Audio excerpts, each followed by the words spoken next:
போர்வை போற்றிக் கொண்டிருக்கும் நபியே, நீங்கள் எழுந்து நின்று மனிதர்களுக்கு அச்சமூட்டி எச்சரிக்கை செய்யுங்கள். உங்கள் இறைவனை பெருமைப்படுத்துங்கள். உங்களது ஆடையை பரிசுத்தமாக்கி வைத்துக் கொள்ளுங்கள். அசுத்தங்களை வெறுத்து விடுங்கள்.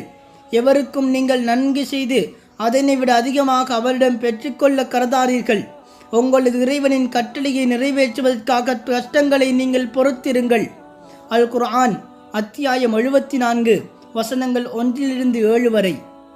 இந்த நிகழ்ச்சி தொழுகை கடமையாவதற்கு முன் நடந்தது. இதைத் தொடர்ந்து வஹி வருவது அதிகரித்தது. ஆதாரம் சஹீஹுல் புகாரி. இந்த வசனங்கள் தான் நபித்துவத்தின் தொடக்கமாகும். இவற்றில் 2 வகையான சட்டங்கள் இருக்கின்றன. முதலாவது வஹி, நீங்கள் எழுந்து சென்று அச்சமூட்டி எச்சரிக்கை செய்யுங்கள் என்ற வசனத்தின் மூலம் இறை தூதை எடுத்து ஏம்ப வேண்டும், எடுத்துரைக்க வேண்டும். ஏற்காலவர்களை எச்சரிக்கை